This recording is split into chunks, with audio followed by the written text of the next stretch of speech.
Alright, so today was a day. Let me tell you now, today was a day. First off, I enjoyed streaming. Again, thank you for everyone that tuned in for that. That was absolutely a blast. I loved every second of it. Thank you again. But with it, okay, after seeing my chat's opinion and everyone else's opinion, the slander on this collab is insane. I have never seen something slandered so much. But today I wanted to do a quick breakdown, right? Before we get the units, before everything does happen, what do they look like? And I wanted to clear up a few things that was mentioned and said in my chat multiple times, but I didn't hammer in the point in my last video where like we learned it later on. So today I'm gonna do that. We're gonna have a little bit of fun with this. If you're new to the channel, like and subscribe. Let's have some fun. Let's jump into it. So firstly, I went back to the stream and I pulled up the PvP gameplay that they were doing, which again, listen, dude, I love, you know, these streams. I love them more than anything. Great times. But these gameplay showcases suck, dude. Don't ever base any opinion off of this. It's happened every single time. Margaret, well, that sucked. Initially she did suck, okay? What is it? I think Merlin, they threw Merlin's original showcase, the OG Merlin. They threw that miserably. She looked so bad, but she was actually genuinely good, right? So there's many showcases that they just don't do justice to the unit, and this probably is definitely one of them. Naofumi getting one shot was so unnecessary because he could have won in that turn. They just chose not to. So I don't know. We'll talk about it though, right? So again, got the gameplay here. I'll be showing that to you in a second here. I also pulled up all of the like perfect translations for each of the units. And as I like went through the stream and like learned a little bit more, first thing, just so you know, okay, and this is like the one question I wanted to clear up. She does not work on demonic beasts, okay? I saw a lot of people saying like, you know, I can't wait to use the demonic beast, but she's not there for it, okay? So can't work in PvP and can't work there. Again, without that, I wonder what she's really designed for. And again, the also current term everyone's using for her is the free-to-play Summer Deanne, right? Summer Deanne was made for the purpose of farming demons and stuff like that. This basically is that, just a little different, right? You have a, what is it, a remove debuff card here. You have a Pierce AoE card here, and then just a weird 6/6 ultimate. Again, she's not a bad character by any means. She's actually really good, but I wonder how we're gonna be able to use her and in what capacity, because most people kind of, you know, have their like raid teams and stuff like that. What really is her kind of specialty in what area? We'll find that out, but yeah, demonic beast is not her specialty. You can't use her there. So massive L that we did learn there. Again, the other characters have no restriction, but she does, okay? Keep that in mind. That's the first thing. But again, off the gameplay, right? Yes, Naofumi did lose the first showcase. That is true.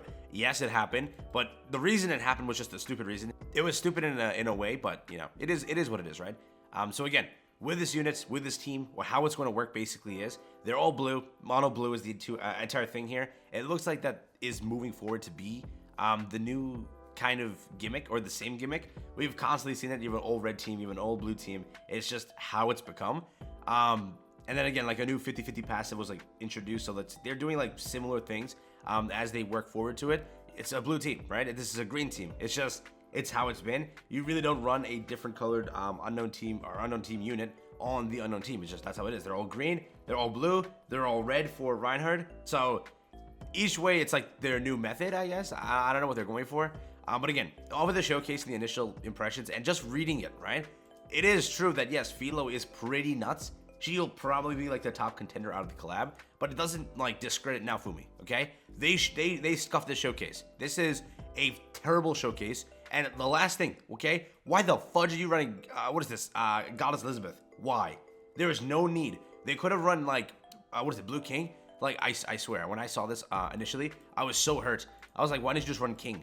Blue King, right? But again, filtering by speed here, we have Cusack, Chandler. Again, Chandler could also work for stance and all of that.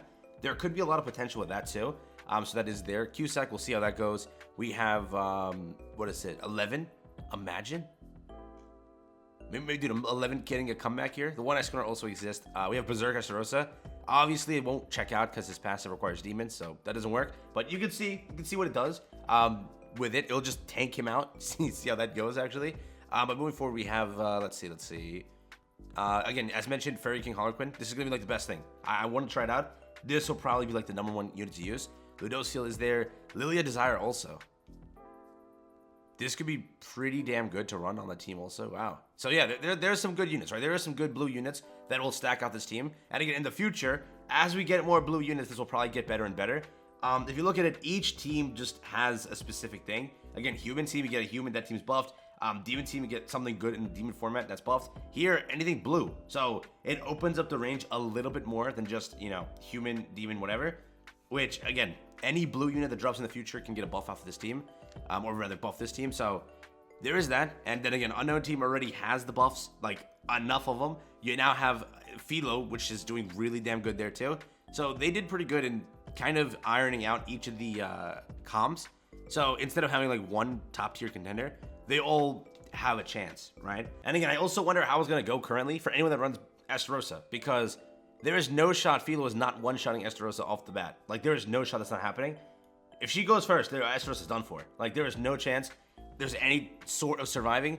Like, have you read her stuff, bro? Have you read how sick Filo is? When an ally damages or an enemy with skills, for each debuff on the enemy nullifies 8% of crit resistance and crit defense. If there are 5 or more debuffs on the enemy, increases the hero's single target attack damage, excluding ult, by 60%. Limit 5 times for crit res rate and crit defense. We have weak point on all enemies, and we have cancel stances, 250%, then stuns for 2 turns. These attacks are like pretty nuts. And then again, her relic is also insane. If it's translated here, oh yeah, I passed it. It's right here. Yeah. So Filo, for every debuff on the enemies, increases the hero's attack related stats by 3% up to 15 times. With all of the buffs already from unknown teams, yeah, Filo is nuts. That's gonna be a good unit. It just genuinely is. So with the collab, as much as people want to say it's gonna be crap and whatever, it doesn't look that bad, right? So Raphtalia, Naofumi, you have that new mono blue team. Filo jumps onto the unknown team. PvE unit, just different PvE activities is pretty much it. So each one has their own thing. And again, back to Naofumi, right? His taunt is nuts, okay? Like, when you use a taunt, and if you're going against, or if you're using it as a smart person, there's a high chance you just don't die. Like, seeing it here, the way they were doing it originally was just really stupid. And again, this type disadvantage, and they still put up that much of a number against Filo. You'll see it right here, right? So the stance goes up, you have the attack here, first attack, right? 288 on type disadvantage. Because again, if you read the passive, when the hero takes a stance at the start of the battle, increases all allies' basic stats by 30% of the hero's defense. When the hero takes damage from the enemy, skills on enemy's turn, applies 1 proof of wrath on the hero up to a maximum of 6. For every proof of wrath, increases the hero's all target damage by 35%. So Naofumi gets basically boosted every time he takes damage, which that's the whole thing happening here. As you see it here, as he gets more proof of wrath on his on his skills, or rather, well, you know what I mean, right? As soon as he gets those, that will be his entire damage, which I think he does that here. They do a Liz protect, and then they throw up the this. Let's see. I think they're gonna throw that up, right? I think he uses Filo's attack and then uses that. I believe that is what he does, right? Wait.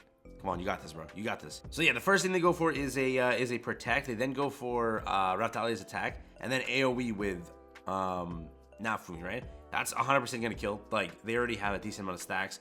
She's already stacked out too, right? So with her passive, right, it says at the start of the battle, increases all allies' max HP by 300% of the hero's defense if all allies participating in the battle are of the same attribute. So they have to be the same attribute for anything to work here. Also reduce allies' damage taken by 30%. Okay, it's pretty damn good. And then her relic also, I think, which it's right down here. When an ally assumes a stance, increases the damage dealt by allies participating in battle by 40%. So as soon as you assume that stance, they're busted in comparison, right? So there's a lot of potential. I mentioned this now, and here you go. As the attack goes off, 392, which a type disadvantage, not I think yet stacked out fully. I believe there is still more that you can grab on the on Naofumi, right? Now you have a silver what is it? Taunt, by the way, now, right? So the silver taunt is also just insane. I think how much you can actually tank in comparison. So they take a little bit of damage here. Basic stuff. We have the ultimate for Naofumi. So let's see.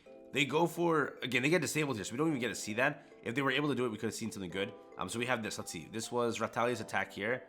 It only did 82k. I believe that is the other card. So there is that. The ultimate also looking sick. As much as people want to say, it looks sick. And look at that death animation. It was beautiful. 700k plus, which is again pretty good. Naofumi, they're still alive, perfectly fine. Everything's good. They had the debuff from Merlin, so that's there. HP at 300k. Defense is up there too. Damn. So again, if he had attack cards, which he doesn't, it could have been such a like kind of good showcase here if we saw that. I think, yeah. So basically everybody dies except Naofumi, and then Naofumi just continues to stay alive and solo them, right? yeah, so it just continues on like that. Naofumi assumes the stance. Look at that, 65k. 65k. Now, again, you can also see that HP went down a lot because Raphtalia doesn't exist anymore, right? So, lost that like 70k plus boost in HP, which does suck. But yeah, going here, doing this, doing that, basic stuff from Merlin. And then I think, when does he nuke? I swear I remember him like nuking. I think this is it, right? This is how much he does against 2 characters. 459, because they can't kill him. And then Kill Thunder just like decking him. So yeah, you can kind of see it's pretty busted. Then again, as soon as it stands, buffs his HP 1 million, or buffs his defense 1 million. So Naofumi's good, okay? Stop hating on him. He's not bad. We'll find out tomorrow exactly how good each character is. But with everything, these all seem really cool. And it's a new collaboration, right? So they did good in designing each character for something. Kizuna, I really wonder. Her being a PvE character is the only thing that's like messing me up. Because I wonder what her real like specialty is, right? She's good for a lot of players that are joining the game that need to complete some PvE activities, which is great. But what is her like main thing? What is she mainly for? Is it just good at everything? Like, how is it gonna work? We'll find out, man. I'm just talking here. So yeah, that's it. Let me know your thoughts and opinions, what you're thinking. Just wanted to break it down before we actually get everything. The costumes also look insane. So if you're willing to spend money on this collab, you're having a good time. Like, this costume is like insanely nice. I love this one a lot. Like, probably one of my favorite collab costumes in a while. This one, for anyone who's down miserable, it's not bad. Not bad. So there is that. Hopefully you understand the units more and more now. Just wanted to quickly break it down, talk about it. Each of these units, again, have a specialty. They do good at what they do. They buff metas that are currently existing and future metas that are to come. So they have a purpose. They serve their purpose. And they do pretty well at it, right? Again, we'll wait till tonight. We'll see how the units actually are when we get our hands on them. That's been it for me. Thank you for watching. Peace out and joy. And I'll see you tonight. And hopefully everything goes well. So, yeah.